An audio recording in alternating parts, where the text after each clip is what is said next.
then proceeds to redefine Jewish history and biblical history in a way which may be conducive to his political view, but does violence to history.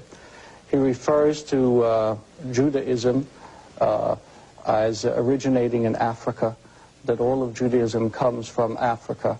The reality of the biblical text, one must merely open it to read, is that Abraham comes from Mesopotamia. He comes from the area which we today refer to as the Fertile Crescent. Indeed, what we refer today as Judaism, the religion of the Jewish people, reached its full maturity not in Egypt, but according to many scholars, after the first exile in 586 BCE back into Mesopotamia.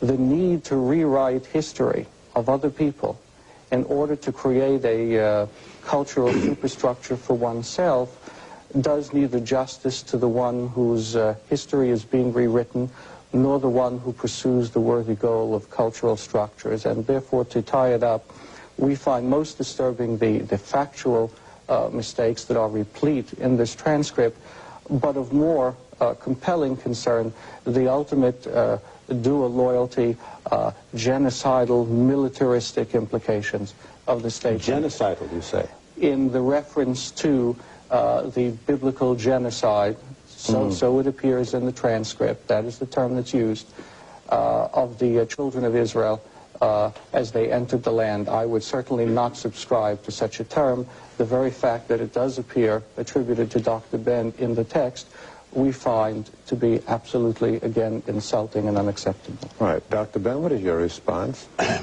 By the way, I have to let the rabbi know I'm much as a Jew as he is. Born of a Jewish mother, a Yemenite grandmother, a Yemenite Puerto mother, Ethiopian Hebrew father, Beta Israel, by the way, they call us Falasha for whatever their reasons. Thus, I am as much a Jew as the rabbi or the grand rabbi in Israel, any of the grand rabbis in Israel.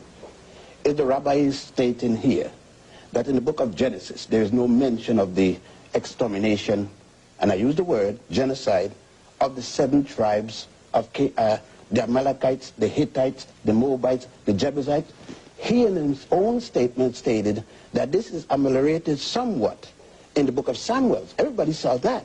But the book of Samuel doesn't change the book of Genesis. And we remember that Genesis wasn't written first. It was Exodus. It's at the Council of Jamia that they decided to write Genesis. Next, since there is no Jewish race, you know, you have Indian Jews from India, from Kashim Jews, look like any Indian. You have ourselves from Ethiopia. By the way, the rabbi wouldn't forget that it says Moses married the daughter of the high priest of Ethiopia, or Cush. Being a rabbi, he will know this. Second, moreover, about the bar mitzvah, and I went through one like the rabbi went through one at around the same period of time, is the rabbi saying that the bar mitzvah is not a commitment to the people? Isn't the Torah demanding? And I don't talk about the Talmud. Talmud is not Torah.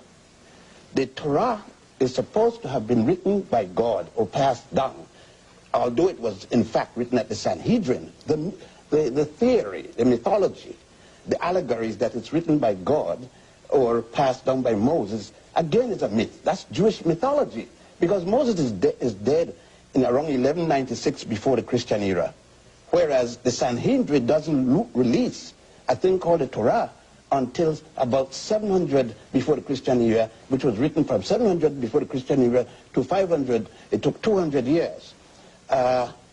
There's a commitment in anybody, that any child that's been bar mitzvah, and when he's talking about circumcision of women, that is strictly Western, and it has nothing to do with orthodoxy.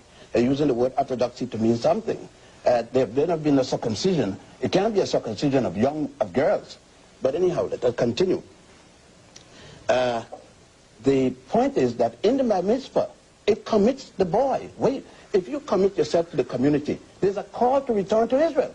There's a call that every child, I went through it, that you must come back to Israel. If that isn't a fact, the rabbi can say what he wants. His position of, or the ADL, position of fear of this, then let's look at the behavior. It's just like saying today, you know, one time the rabbi, I don't know personally, But the ADL and all the other Jewish organizations one time didn't even recognize that we exist as falashas. It is something in America. American Jews have decided that they're going to speak for all Jews. And not only for all Jews. You remember they said blacks and Jews. I'm black and Jewish. You're white and Jewish. You're European. You're of European Jewish ancestry. I'm African Jewish ancestry. No more claim to Israel than I have because there's no Jewish race. Okay, let me continue. The rabbi forget, he says that Abraham, he points to Judaism coming from Abraham.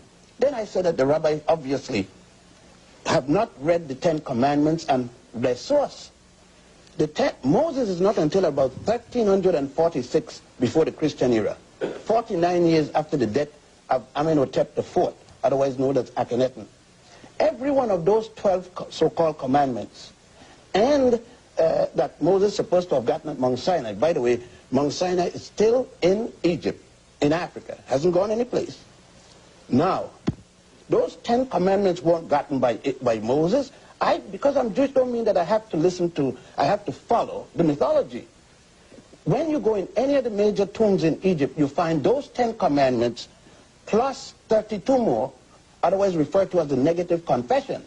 Am I to believe that Moses was born in Mizraim, Egypt, about 1346 before the Christian era, went to school there, become a priest, at age 85 or around there, decided that somebody mistreated his people, and that in every school in Egypt, you had to recite the negative confession, 42 laws, of which they said, I have not killed man or woman, I have not stolen this, I have not, every one of the so-called 10 commandments is already stated that Moses didn't see it. I would like the rabbi to tell me, where does it show that Abraham taught any of this?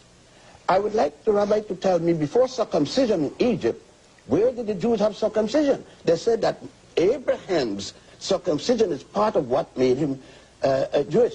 Then the rabbi must tell me, the worship of the golden calf, which they call the golden calf, isn't that the worship of Hathor, the goddess Hathor? We could go on down. Well, before we go on, Dr. Ben, let me just intrude. We do need to take a commercial break.